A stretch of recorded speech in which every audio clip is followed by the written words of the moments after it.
Today we will be learning about the computer program known as Pixton. And on this program, it's pretty basic. You create a cartoon of whatever you decide to do for your subject. For sake of argument, I've already previously created a cartoon about the contributions to the Cold War. Here, as you can see, it has taken some significant amount of time in doing this. So you will definitely need patience because it's not a one-night homework assignment. Each individual slide is possible to customize to your own liking, such as you can click here to delete the background or delete everything if you wanted to and start the entire page over from scratch. Or you can just click exit and then voila, everything will come back as to what it was before you started editing it. You can go so far into editing that you can even edit the way that they show their facial expressions, such as their neck, their twist of head, even their arms if you really wanted to. It is even possible to customize their hair choice, as you can see as I scroll across the screen with the different hair settings.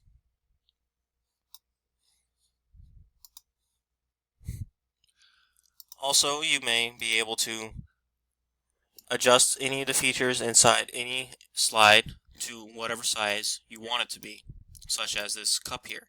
You may add any features of any possible thought on the account that you have to look it up. So right here, you'd have to look it up, say for sake of argument, flags, because one of the slides done here was flags. And so you could bring up a flag, and carrying off from the last session, you can see here that you can edit physically everything in the screen. As I will show you right now, you can even edit stuff that you have not even done. If you had chosen a previous cartoon that was already prefabricated, you can still edit the stuff with inside of it, such as this brick wall right here. As you can see, it is complete all the way across. When you move it down, you will see that it is no longer complete all the way across. This being shown, you can edit just about everything, including the background if needed, and you can edit the captions because it's necessary if you are telling a story, which is what you will most likely be using this program for. So scrolling down, you can tell that it doesn't look like an ordinary cartoon because it's just the way it was set up. And so on some of the other cartoons, you can tell that they're of different style and quality to others. That's because they have a different story to tell. As you can tell, the slides are based on the Yalta Conference, the Eastern Bloc, the Long Telegram, the Marshall Plan, the Iron Curtain, and then scrolling down here are more of the original factors to the establishment of the Cold War, such as the Berlin airlift, the atomic bombing of Japan, the Truman Doctrine, and finally the creation of NATO.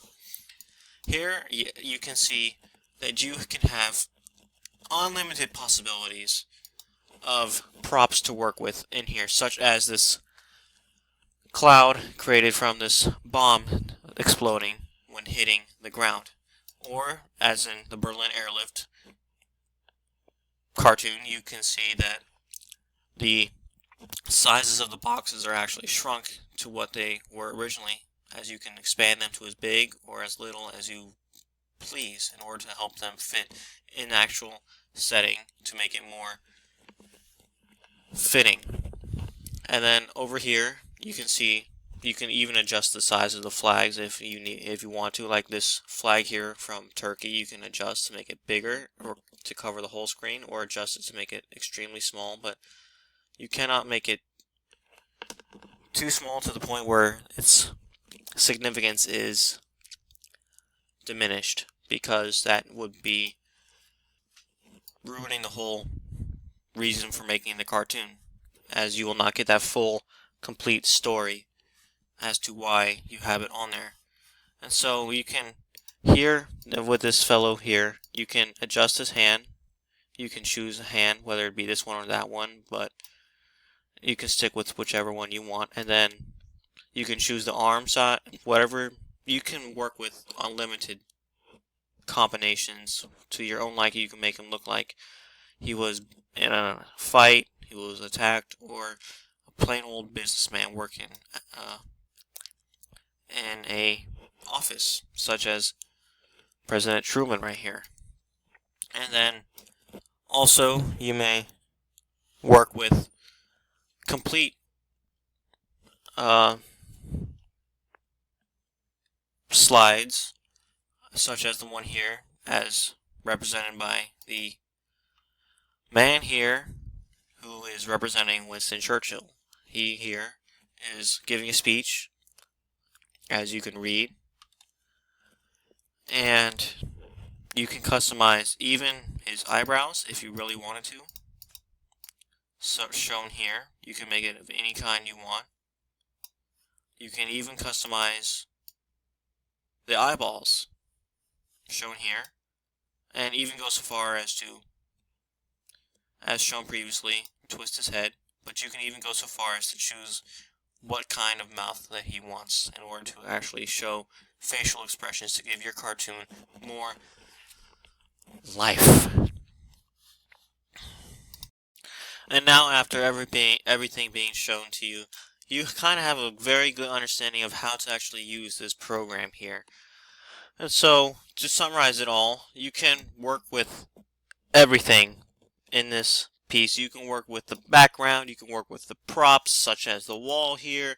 You can work with the people and their facial expressions, their hair, their suit, their clothes, their legs can be repositioned. You can work with the typewriter, the background, photo, and the most important all, you can work with the bubbles on statements that they are making, such as over here, as in we cannot accept. You can work with the flags so perfectly that you can even adjust the stuff on the flag itself individually, such as this hammer or even the sickle, and even the star if really needed. And so, to summarize all, it's a pretty basic way on how to create a cartoon. It shouldn't be that hard, and if it is hard, then just come to contact the teacher and I will provide further explanations on how to use this program if needed, because it took some time for me to figure it out, but once I got it figured out, such as even adding a new slide if needed, you can do that. Just scrolling down here and clicking on this blue button here will give you a brand new slide, but it'll be a duplicate of a chosen slide, such as this one of creation of NATO, or you can make it a previous slide, such as a long telegram, or even Yalta conference if you wanted to. And so, grading on this will be based on your level of information, the depth of your information, and how detailed it goes into it, and also the amount of effort you put into the slide, such as the slide here under Berlin Airlift is pretty basic and simple, such as the buildings, they were once pretty huge, and I've shrunken them down to fit into a minor size to represent a city during the airlift. The same thing with the parachutes and the boxes and the planes. You can adjust their size, big or small.